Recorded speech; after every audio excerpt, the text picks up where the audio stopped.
Good morning. Hello students. Good morning. How are you? Welcome in my Sanskrit class. Okay. Students, आज मैं literature class लेके आई हूँ। तो सबसे पहले स्टैंडर्ड 10th का ये लिटरेचर का क्लास है। स्टैंडर्ड 10th के जो स्टूडेंट्स हैं वो कृपया ध्यान देंगे। पढ़ने से पहले आप अपनी बुक निकाल लेंगे।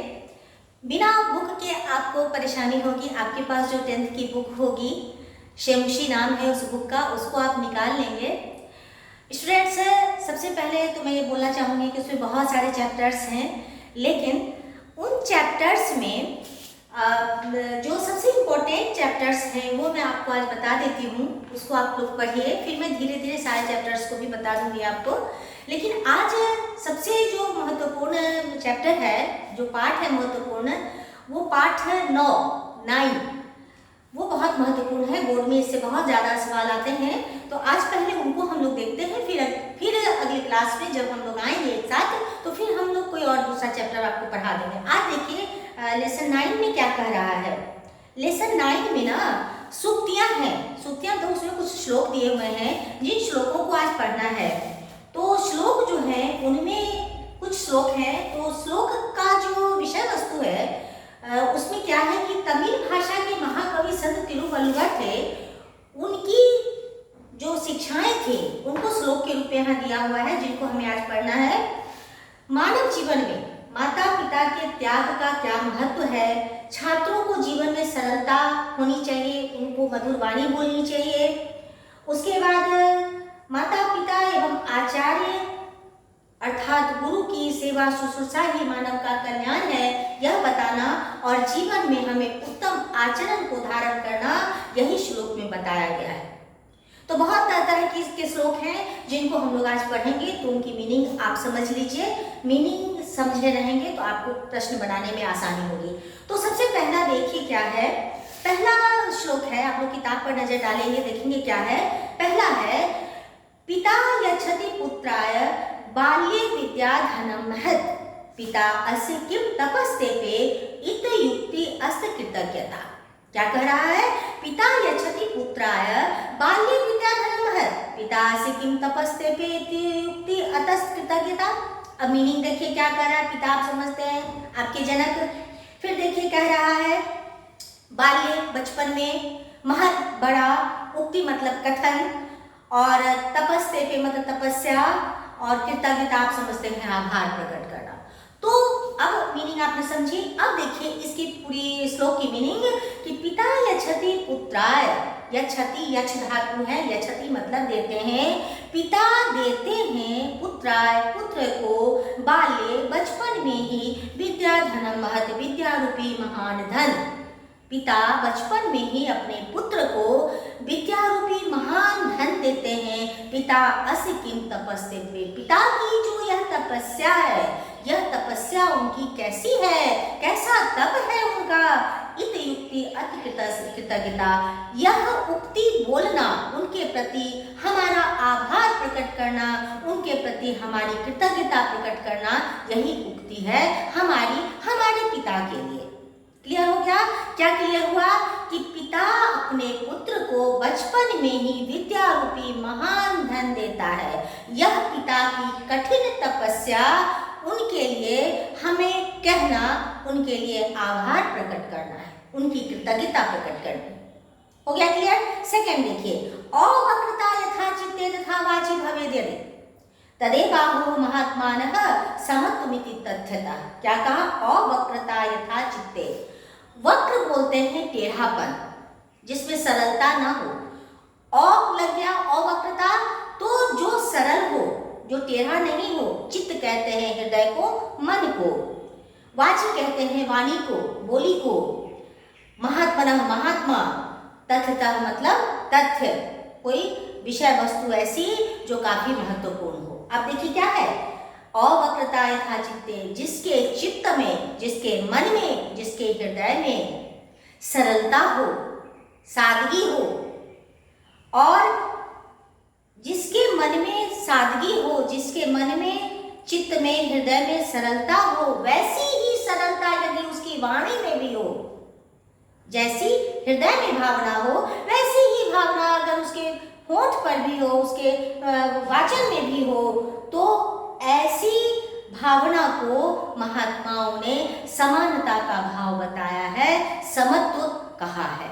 ठीक है, अब आगे देखिए, आगे क्या है, तीसरा नंबर में है त्यक्त्वा धर्म प्रदाम वाचम परुषाम यो अभ्युदीरयेत परित्यज्य फलं पक्वं भुङ्क्ते अपक्वं विमूढधीः। क्या कहा? त्यक्त्वा धर्म प्रदाम वाचम परुषाम यो अभ्युदीरयेत परित्यज्य फलं पक्वं भुङ्क्ते पक्वं विमूढधीः। विमूढधीः कहते हैं मूर्ख मनुष्य को।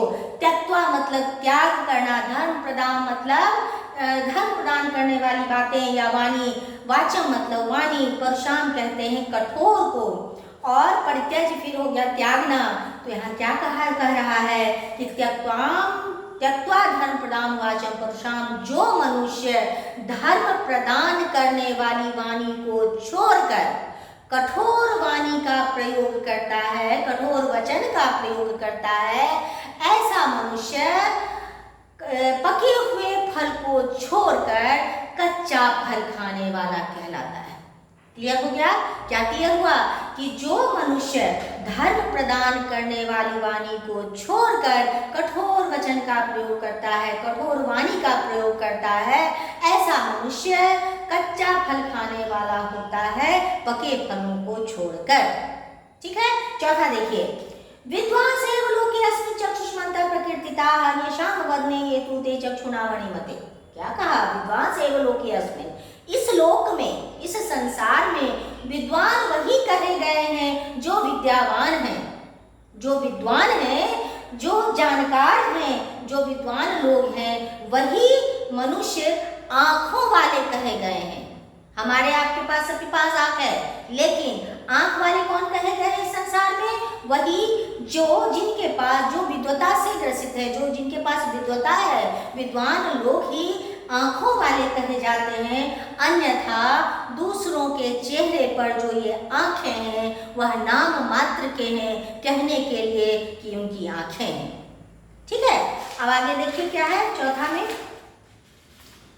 चौथा देखिए कह रहा है वाक्पटु धैर्यवान मंत्री, वाक्पटु धैर्यवान मंत्री सभायाम अप्यकातरः स केनापि प्रकारेण परेण परिभूयते। क्या कहा? वाक्पटु धैर्यवान मंत्री सभायाम अप्यकातरः स केनापि प्रकारेण परेण परिभूयते। कह रहा है ऐसा मंत्री जो वाणी में कुशल हो, बोलने में जो निपुण हो, जो धैर्यवान हो, जो निडर हो, जो भयभीत ना हो, ऐसा मंत्री, और जो सभा में कभी घबराता नहीं हो, निडर हो, ऐसा मनुष्य कभी भी किसी भी परिस्थिति में किसी से भी अपने शत्रुओं के द्वारा कभी भी ना वह अपमानित हो सकता है, ना पराजित हो सकता है।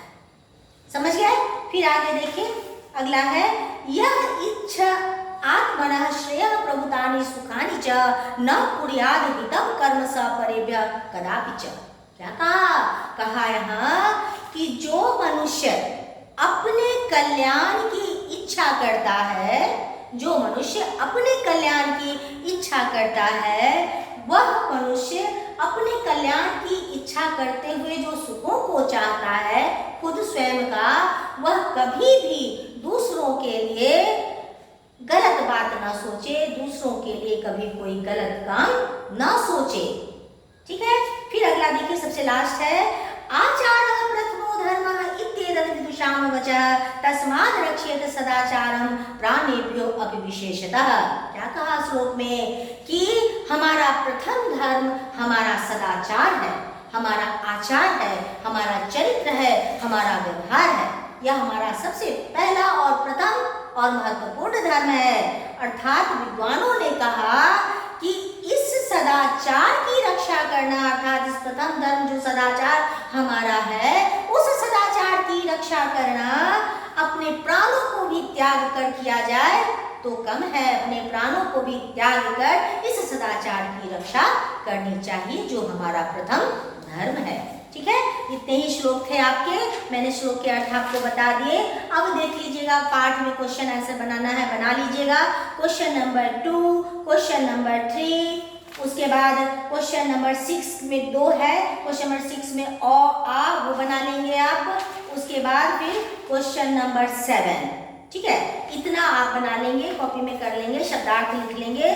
जो श्लोक मैंने बताया उसको बार बार पढ़ेंगे, समझेंगे। श्लोक का अर्थ अगर आपको याद रहेगा तो आपके सारे प्रश्न क्लियर हो जाएंगे, बन जाएंगे। तो यह आपका पाठ आज समाप्त होता है, लेसन 9 समाप्त होता है। अगले दिन मैं जब फिर से आती हूँ आपकी क्लास में तो कोई नया टॉपिक लेकर के आऊँगी। तब तक के लिए बाय, थैंक्स।